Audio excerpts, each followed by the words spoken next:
What's trending now? Add them on Facebook. Let the tweeting begin. The hashtag does that. News and views from Belf's News Gallery. Well, this is a disturbing story involving this Georgia couple that is seeking justice for the death of their baby last year during delivery at a hospital in Georgia.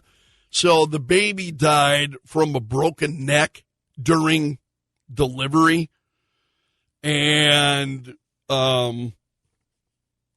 worse than that, actually, pretty grisly details.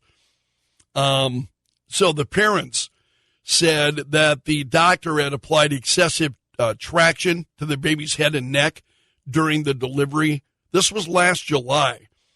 And then that the hospital tried to cover up the details of the death in the aftermath, including the fact that the baby had been decapitated, according to the lawsuit that was filed.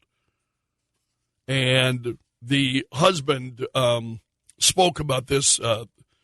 His wife stood alongside him. She was too, as you can imagine, too heartbroken and distraught to be able to comment, but he did. Also, Taylor Swift's lawyers are threatening legal action against a 21-year-old college student. Do you remember this guy, this at the University of Central Florida student who tracks celebrities and then posts their locations, and he's been doing this on X, and he got into it a while back here with Elon Musk because he was tracking Elon Musk's jet. Now he's been doing this to Taylor Swift. And so as the lawyers for Taylor Swift are threatening legal action against this guy. And she actually has also sold now one of her private jets in an effort to try to stop people from tracking her flights. It's become a real issue for some of these very well-known and prominent people in the country. Also, President Joe Biden was having a tough time remembering the name of Hamas. This was during remarks that he made at the White House on Tuesday. He was asked, what needs to be done for the hostage deal to get resolved? And the president said, this indirectly has to do with the hostage deal and what's going on in the Middle East, the decision on what we do relative to Israel, the decision what we do in terms of American funding or whether we're going to engage with the situation in Ukraine.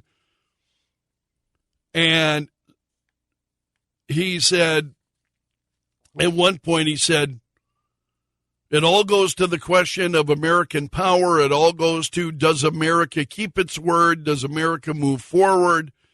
There is some movement, and I don't want to, well, maybe choose my words. There is some movement. There's been a response from the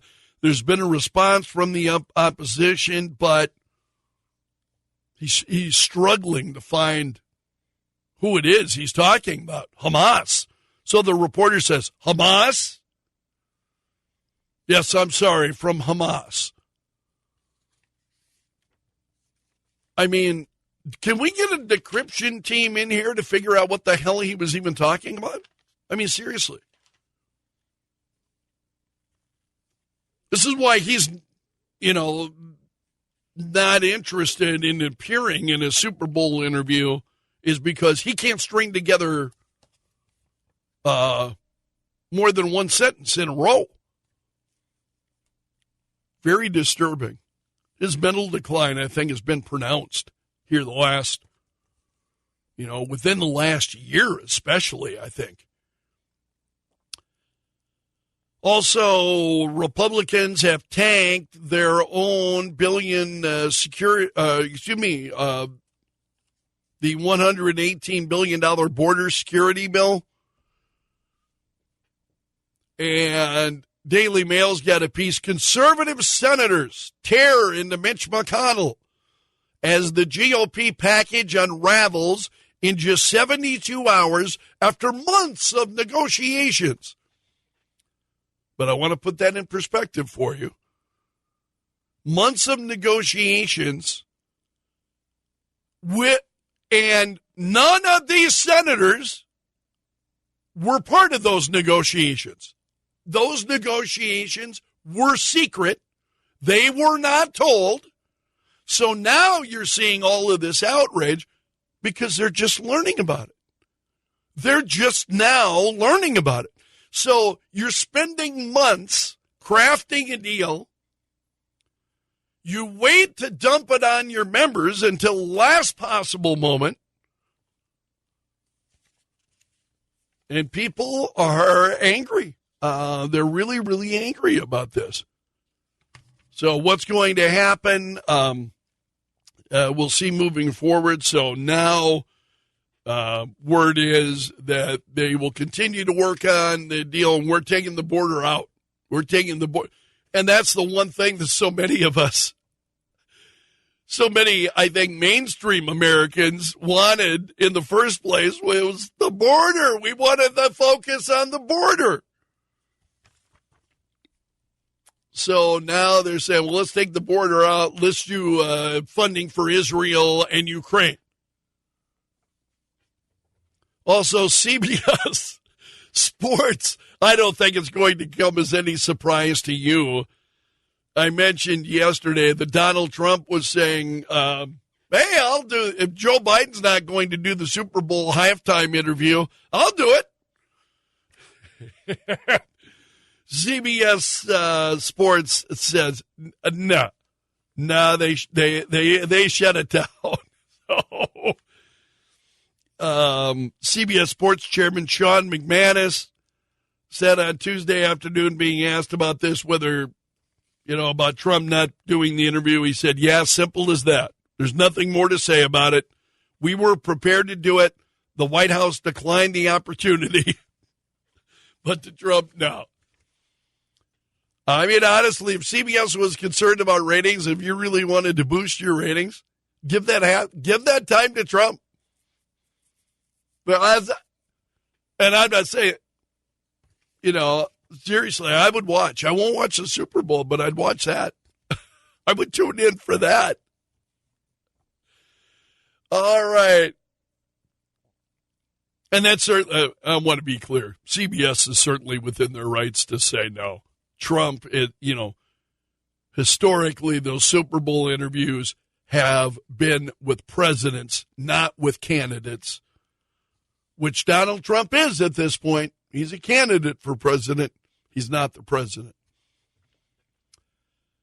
Also, you remember that 9-year-old Kansas City Chiefs fan that was accused by Deadspin of wearing blackface? Remember this? They're suing. His parents filed a lawsuit Tuesday against Deadspin, claiming it defamed and caused irreversible damage to the young football fan. It's a 9-year-old kid.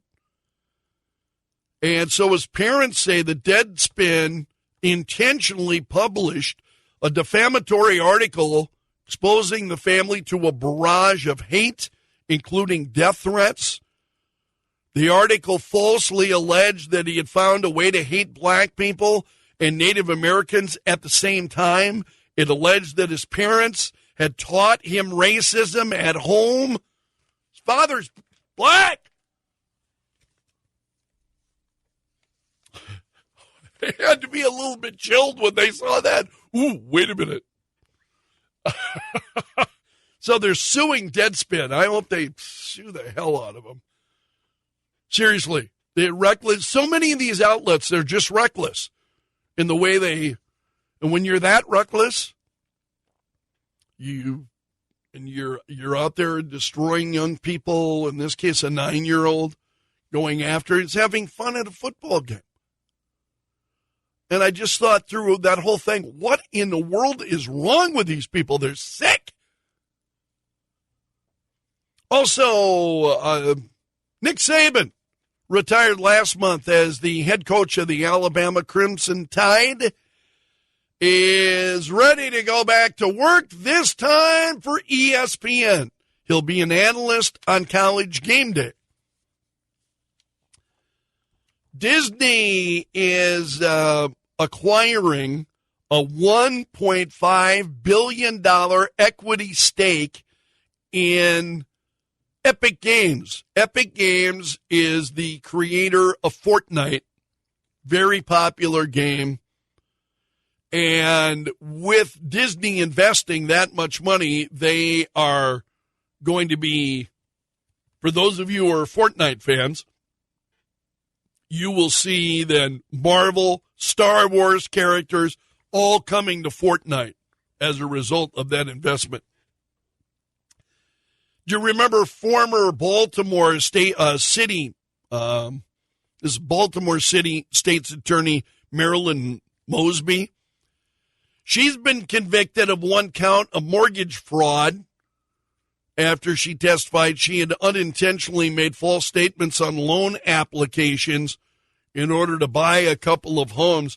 She's facing potentially 30 years in prison.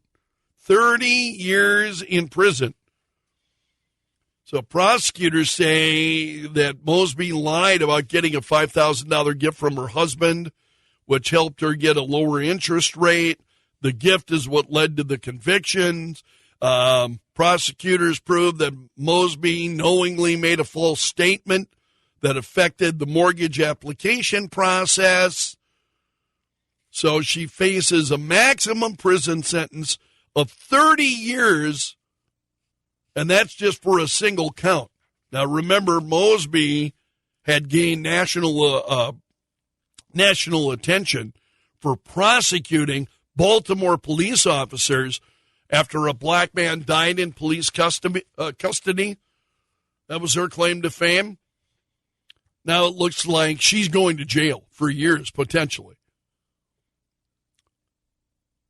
A Marine Corps helicopter that went missing in Southern California has been located, but the search is continuing for the military crew who was on board the helicopter.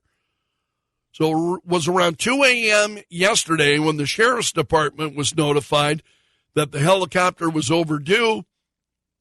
And so they found the helicopter, but as of the time of this story, they had not yet found the crew.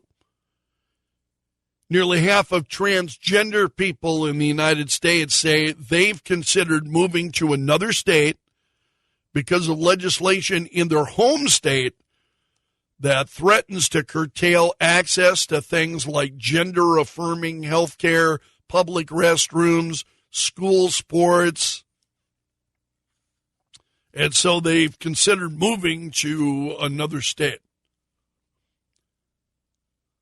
This is a sad story. 73-year-old skydiver from Arizona has died after his parachute failed to fully open. This is a jump he had done with friends at 14,000 feet. Terry Gardner and 3 other experienced skydivers were making their third jump of the day, and they planned a formation jump from about 14,000 feet. Gardner tried to open his parachute, ran into trouble when the main canopy failed to fully deploy. And so he plunged to the ground, rushed to the hospital, where he later died. Wow, that's just sad. That's not the way I want to go. I hear you. No. And I'm not laughing at his death at all. There's nothing funny about it, but not the way. That would just be horrifying. You've got to believe. Just a horrifying way to meet your death. Virgin Galactic is grounded after the company said a small part had detached from the mothership. Now, keep in mind, Virgin Galactic has a number of space planes, and they do tourism flights. And on their latest tourism flight, this piece unintentionally detached, And so Virgin Galactic says it's an alignment pin that detached. But Virgin Galactic said it didn't threaten anybody's safety, didn't impact the safety of the mission at all. But the loss of the pin then was discovered during routine checks. And as they're required to do, they notified the federal government regulators about what had happened. So they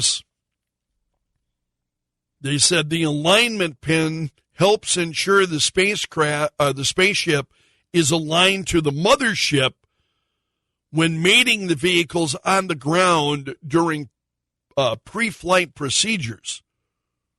So the FAA said it will carry out a mishap investigation and that the FAA must approve Virgin Galactic's final report, including corrective actions. And then finally, a second federal lawsuit has been filed. This is involving, it was filed on Tuesday, a reporter saying that her constitutional rights were violated when police raided the newsroom of this newspaper in Kansas last August. Now, this is the second federal lawsuit over this issue. The story has been in the news previously. So she now has also filed a lawsuit. And this happened back in, August. Police executed search warrants at the home of Joan Meyer and her son Eric Meyer, who owned the newspaper.